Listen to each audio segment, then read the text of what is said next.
Base jumping je među najsigurnijim avanturističkim sportovima, barem kad se izvodi pravilno. Godine 2017. profesionalni skakač Miles Dijkstra izveo je svoj 4500 base skok s Perrin mosta u Idahu, svaki put sigurno sletjevši.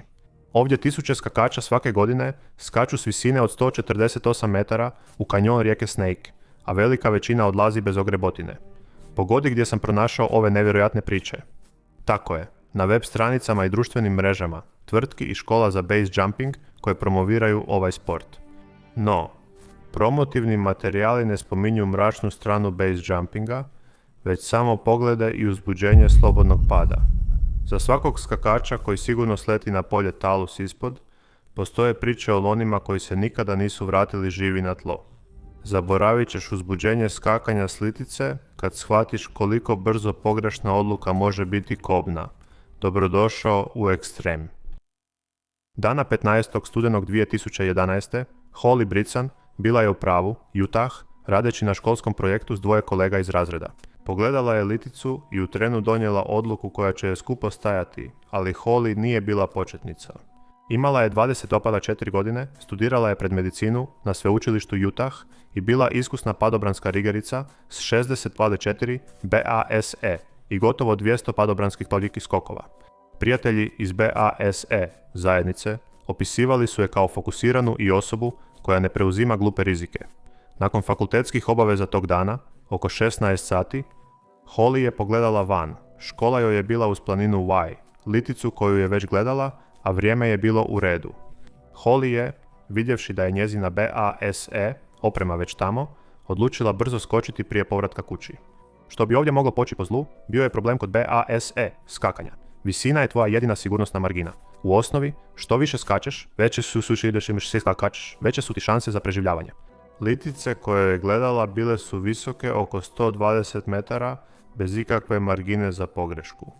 Iste poslijepodne, BASE, skakačica Ellen Brennan došla je na isto mjesto, procijenila liticu i uvjete te odlučila drukčije. Eleninim riječima, nisam imala dobar osjećaj u vezi toga, pa se okrenula i otišla kući. Ali Holly je tog dana odlučila skočiti i da bismo u potpunosti shvatili što se dogodilo nakon toga. Morate znati kako BASE, skakanje, funkcionira. BASE označava 4 vrste fiksnih objekata. Ljudi skaču sa zgrada, antena, mostova, litica, planina i sličnih mjesta. Za razliku od padobranstva, gdje skačete iz aviona na 3000 metara s dovoljno vremena za otvaranje padobrana. BASE skakači skaču s mnogo manjih visina, ponekad i sa 100 metara. To je značajno u padobranstvu. Ako zakaže glavni padobran, imate rezervni i dovoljno visine za otvaranje.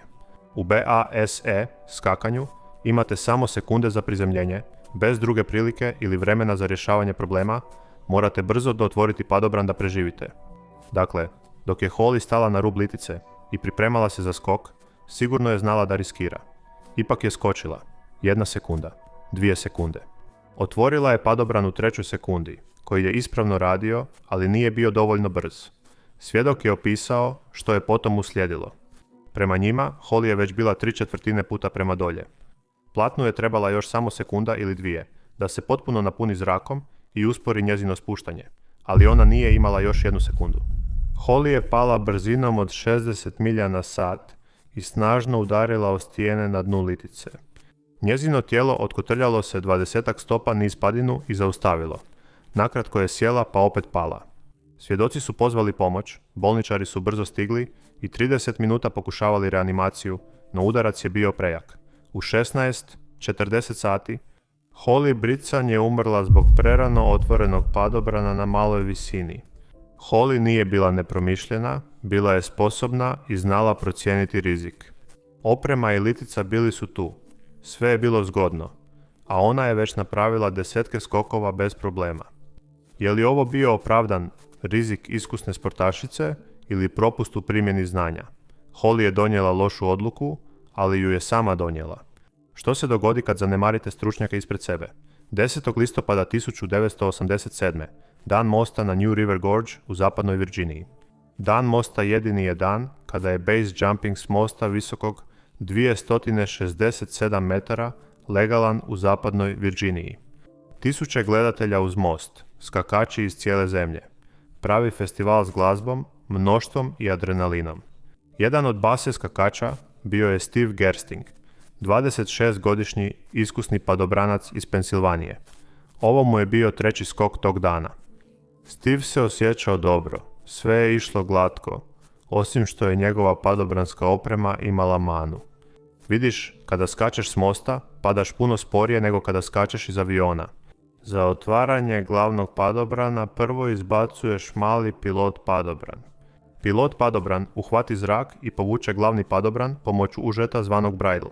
Steveov pilot padobran bio je mali. Dizajniran je za velike brzine na 10.000 stopa. Kod skoka s mosta na 876 stopa brzina i strujanje zraka su manji nego pri skoku iz aviona. Instruktori na Bridge Day znali su da mali pilot padobran možda neće uhvatiti dovoljno zraka. Vidjevši Steveovu opremu, odmah su ga upozorili da je njegov pilot padobran premalen za taj skok, te ga zamijenili većim za BASE skakanje. Ali Steve ih je pogledao i izgovorio 4 riječi koje će se ponavljati na sigurnosnim brifinzima desetljećima. Uvijek je prije radilo, pa je Steve skočio s mosta bez obzira na sve. U početku je sve išlo dobro. Njegov skok bio je čist, s mosta i savršenim položajem tijela. Prošle su mirne 3 sekunde. U 4. sekundi pustio je ručni pilot padobran i tada se dogodila katastrofa. Pilot padobran 1 je izašao, ali je samo beskorisno lepršao i nije uhvatio dovoljno zraka. Bez radnog pilot padobrana, Steveov glavni padobran ostao je zapakiran i beskoristan. Dok se tlo približavalo, shvatio je situaciju. U panici je brzo povukao svoju rezervnu ručicu za otvaranje i njegov padobran iz ruksaka počeo je izlaziti. Ali Steve je već pao više od 210 od ukupnih 258 metara, nije bilo dovoljno visine. Nažalost, Steve je udario o tlo prije nego što se njegov rezervni padobran mogao otvoriti. Udarac mu je odmah oduzeo život. Tjednima nakon incidenta, Bridge Day je uveo obavezne zahtjeve za opremu, veće pilot, padobrane specifične za BASE, skakanje i duže vezice također specifične za BASE. Samopouzdanje Steva Gerstinga u provjerene metode dovelo je do sigurnosnih protokola koji su od 1987. vjerojatno spasili stotine života. Steve nije pogriješio oko opreme, ona je savršeno radila za padobranstvo. Ni instruktori nisu bili u krivu, jer su znali da ta oprema ne odgovara skakanju s mosta. Steve je imao sve informacije. Odlučio je vjerovati onome što mu je prije uspijevalo, ali vjerovati prošlom uspjehu nije isto. Što ako ignoriraš upozorenja, ne zbog samopouzdanja, već zbog slave? Da ste stajali ispred Lumpini vile Naklua, kondominija u Pattaya, Tajland, navečer 27. siječnja 2024. Možda biste primijetili nešto neobično što se događa na krovu zgrade od 29 katova. Muškarac s padobranom šetao je blizu ruba krova, s kamerom na kacigi. Da ste dulje gledali, vidjeli biste ga kako staje na rub, odbrojava i skače, ne znajući da će uskoro napraviti kobnu pogrešku. Pogreška toliko osnovna da ju je njegov brat kasnije nazvao nečim što bi svaki početnik trebao primijetiti. Muškarac je bio Nathy Odenson. Britanski Sky fotograf, 3 godine, imao je preko 10.000 pratitelja na društvenim mrežama i oko 5.000 skokova u karijeri. 10 godina profesionalno je skakao u raznim zemljama, vodeći tandem klijente i snimajući zračni sadržaj. Prije 3 mjeseca instruktor ga je u zraku spasio od 5. neispravnosti i tako mu spasio život. Nathijev odgovor bio je da rekord nije loš. Dan ranije pokušao je skočiti s ovog stana, ali je odustao zbog vremena. Sada se vratio u istoj odjeći, s istom opremom. Tajlandski prijatelj mu je pomogao da dođe do krova. Znali su da je to ilegalno, ali Nathiju je trebao snimak za pratitelje. Morao je brzo djelovati dok su kamera i svjetla bili na njemu. Htio je snimku i htio ju je prije nego što ih osiguranje primijeti. Nathy je u žurbi provjerio opremu, stavio komplet, provjerio ručke i pripremio se za polijetanje. U toj žurbi propustio je nešto što bi student odmah primijetio. Pogledaj pilot padobran. Mali padobran koji ti izvlači veliki spojanje trakom, bridle. Ta traka mora imati slobodan put od leđa do zraka iznad tebe za ispravno funkcioniranje sustava. Nathy je provukao traku kroz pojas. Bila je čvrsto zarobljena ispod remena. Što god se dogodilo, fizika je već odlučila ishod. Nije bilo važno koliko je snažno bacio pilot padobran. Bio je pričvršćen za njegovo tijelo. Nati to ipak nije znao. Kamera je snimila njegov posljednji trenutak samopouzdanja. Provjerio je opremu, pogledao u horizont i rekao 3, 2, 1, vidimo se, zatim je skočio. Nati je otvorio pilot padobran koji je savršeno radio. Zračna struja ga je povukla za vezicu glavnog padobrana, ali ona je zapela u pojasu. Nati je beskorisno povlačila njegov pojas i u tišini pao 29 katova. Prošao je kroz drvo i pri brzini većoj od 60 milja na sat udario u beton. Udarac je bio trenutan i konačan. Profesionalac s 5000 skokova poginuo je zbog pogreške koju bi i početnik uočio prvog dana. Naša sljedeća priča pokazuje da početničke pogreške pod pritiskom često čine i oni od kojih to ne očekujete. Jer 23. studenog 2003. Kasno navečer u blizini mjesta Tol u Francuskoj trebao se dogoditi jedan incident. To pokazuje da i najbolja obuka može biti smrtonosna u pogrešnom kontekstu. Te večeri dvojica muškaraca stajala su na vijaduktu de Tol, masivnom betonskom mostu koji se uzdiže 150 metara iznad tamne doline. Jedan od tih muškaraca bio je Bruno Barel. Bruno, 40-godišnji Francuz i bivši časnik specijalnih snaga, nije bio tamo zbog društvenih mreža. Svoju je karijeru proveo izvodeći skokove s velike visine i niskim otvaranjem padobrana. To je zaista vrhunska elita, tehnika koju koriste elitni komandosi. Bruno je znao nositi se sa strahom i adrenalinom, ali te noći suočio se s prijetnjom koju nije mogao pobjeći borbom. Bruno i prijatelj su došli na most kako bi napravili ilegalni base skok. Postavljali su opremu na cesti u mraku kad su u daljini ugledali svjetla automobila. Bila je to prometna patrola. Policajac je vidio dvojicu s padobranima i odmah shvatio situaciju. Prilazili su da ih uhitili. Bruno i prijatelj brzo su uzeli opremu i potrčali prema rubu mosta u kaosu i mraku. Bruno je ispustio pilot padobran blizu ograde. Dok ga je pokušao podići, pilot padobran i remen su mu se zapetljali oko tijela. Policija je bila udaljena oko 30 sekundi. Bruno je pogledao dolje uz brku, užadio motanu oko sebe. Imao je dva izbora: stati i raspetljati sve. Učiniti to kako treba i prihvatiti uhićenje kad policajci stignu. To bi značilo prijavu i oduzimanje opreme. Još gore, javna sramota bivšeg vojnika kojeg uhvati civilna patrola ili ipak skočiti, preživjeti i dovršiti misiju. Bruno Barel je bio obučen da se nikada ne predaje, pa je preskočio ogradu i skočio u crnu prazninu. Zapamti, tvoj glavni padobran se ne otvara sam od sebe iz ruksaka, mora ga se izvući. Ta mala pomoćna kupola trebala bi djelovati kao sidro na nebu. Baciš je, vjetar uhvati i izvuče padobran iz spremnika na leđima. Kad je Bruno bacio pomoćnu kupolu, brida se čvrsto omotala oko njegove ruke i tijela. Pomoćna kupola nije izvučena, već je beskorisno lepršala na vjetru, privezana za njegovu ruku. Vukla je, ali nije uspjela osloboditi glavni padobran. Bruno je pao 150 metara u dolinu s potpuno ispravnim padobranom zaključenim u svom ruksaku. Poginuo je na mjestu. Prijatelj je izabrao drugu opciju. Stao je, podigao ruke i prepustio se policiji. Nakon nekoliko sati u postaji, sutradan je otišao kući. Bruno je imao izbor, ali su okolnosti uhićenja učinile gorom sudbinom od rizika. Obuka mu je nalagala bijeg, fizika smrt, ali je slijedio obuku. Psiholozi to zovu pristranost planiranog nastavka. To je mentalna zamka kada mozak toliko teži cilju da zanemaruje informacije koje mogu spasiti život. Kao zapetljani kablovi u tvojim rukama i groznica vrha za Brunov mozak vojnika, odustajanje od skoka značilo je neuspjeh misije, a to nije bila opcija. Tako je nastavio ravno preko ruba, ali Bruno je barem svoju pogrešku napravio u djeliću sekunde panike. Što se događa kada imaš suprotno, kada si potpuno smiren? Mjeseci planiranja i doktorat iz aerodinamike, a ipak odabereš put koji vodi u katastrofu. 7. svibnja 2015. most Perrin, Twin Falls, Idaho. Da ste tog kasnog poslijepodneva bili na mostu Perrin, vidjeli biste nešto što većina vidi samo u filmovima. Čovjeka u plamenu koji pada u rijeku Snake.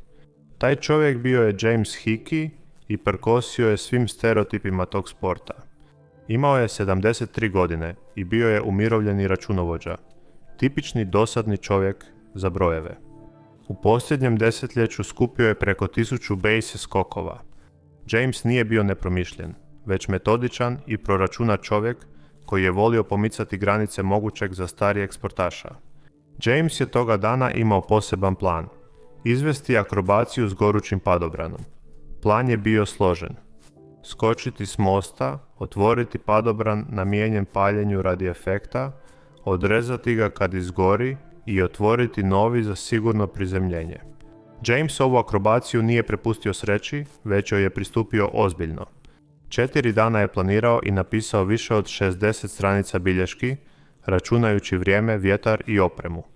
Ovu akrobaciju već je izveo dok je skakao padobranom, pa je vjerojatno pomislio, zašto to ne bih mogao napraviti i s BASE, skokom.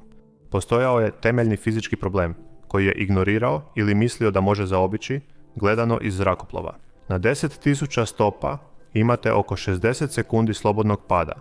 Dovoljno da zapalite, odbacite padobran, stabilizirate se i otvorite rezervni.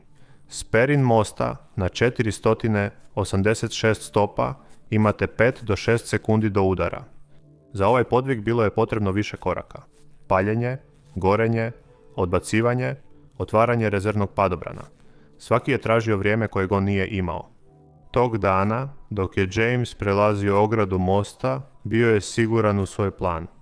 Promatrači su stajali uz most, kamere su snimale, a James je skočio. Padobran mu se pravilno otvorio i potom, prema planu, zapalio.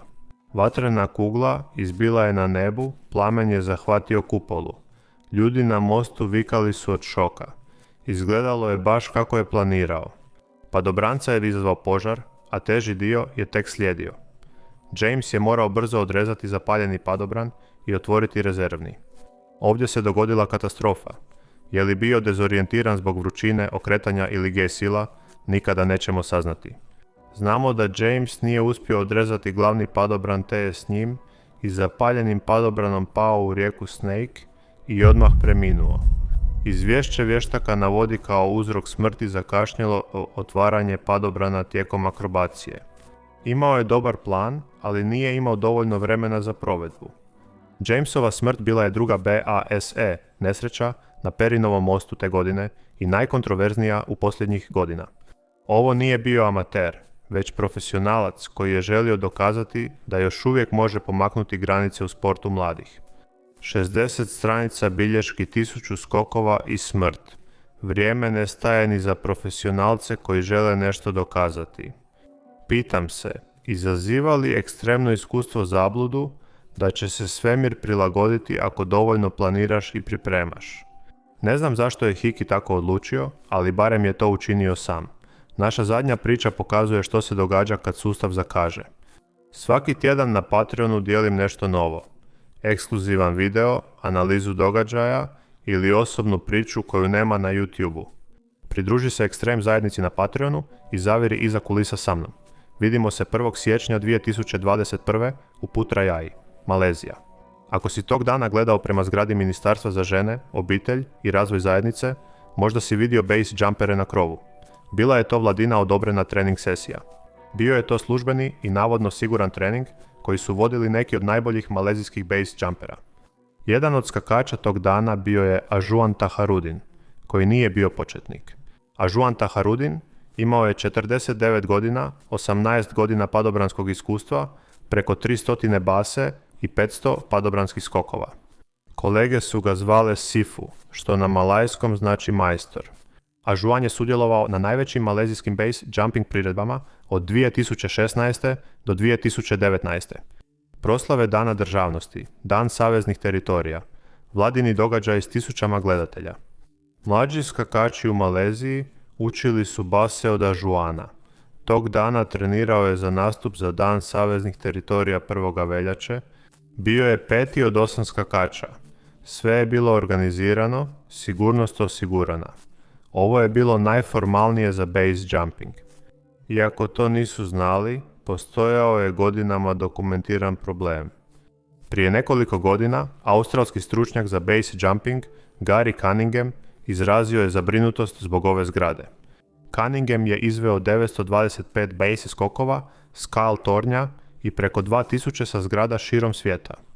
Poznavao je zgrade, arhitekturu i base jumping te znao da je zgrada ministarstva opasna. Fasada zgrade ima savijene aluminijske letvice koje štite od sunca i strše izvan zidova. Base jumperima izgledaju poput polica. Letvice su smrtonosne prepreke. Ako ti padobran skrene prema zgradi, neće se skliznuti niz staklo, već ćeš udariti u metalnu policu koja može zapeti za konopce, srušiti kupolu ili zaustaviti pad. Dovoljno dugo da sve pođe po zlu.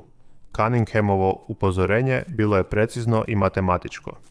Znajući prosječnu učestalost udaraca u zgradu na malezijskim BASE jumping događajima, obilježje ove zgrade bi praktički jamčila smrt unutar 500 BASE skokova, nije nagađao, već je predviđao da će netko poginuti na ovoj zgradi. Pitanje nije hoće li se to dogoditi, već kada, no malezijska BASE zajednica to je jednostavno ignorirala. Možda su mislili da je Gary dramatičan, da je vladino odobrenje značilo kontroliran rizik ili su vjerovali da su dovoljno dobri za let. Zgrada je ostala za vladine događaje, a skokovi su nastavljeni u 17:30. U siječnju 2021. Ažuan je skočio s ministarstva, padobran mu se otvorio i sve je isprva izgledalo dobro. Sve je bilo kao iz udžbenika, a zatim je njegov let skrenuo prema zgradi. Tada su Garyjeve izjave postale neporeciva činjenica, a ne više paranoična fikcija. Ažuanovo tijelo udarilo je u vodoravnu aluminijsku letvicu, što mu je zaustavilo pad na pola sekunde. To je sve. U base jumpingu napetost znači život. Udarac je izbacio zrak iz njegove nastrešnice, koja se urušila u gomilu tkanine iznad njega. Nije se oporavio. Kako bi mogao? Bio je već u letu, prevrtao se niz zgradu, udarao krila i snažno pao na tlo, dok je nadstrešnica beskorisno vukla za njim. Hitne službe stigle su za nekoliko minuta, a Juan je hitno prebačen u bolnicu Putrajaja, ali bilo je prekasno. U 18:10 sati, otprilike 35 minuta nakon skoka, proglašen je mrtvim. Uzrok smrti bio je upravo ono što je Gary predvidio. Udarac u arhitektonske elemente zgrade. Nakon Ažuanove smrti, Gary Cunningham izdao je priopćenje. Dobro je što je base jumping sada zabranjen na ovoj zgradi, jer bi se tragičan ishod sigurno ponovio, ako bi se ponovno dozvolio. Svi su bili upozoreni, podaci su bili javni, a stručnjak je dao mišljenje. Zamah događaja, pritisak za nastup i poricanje grupe utišali su upozorenja, pa je gravitacija preuzela kontrolu. A Juanu se dogodila noćna mora svakog skakača, ali nije jedini s tim iskustvom. Ovih 6 letača u wingsuit odjelima bili su neki od najvještijih pilota na svijetu, a sport koji su voljeli ipak ih je ubio. Pogledajte video upravo ovdje.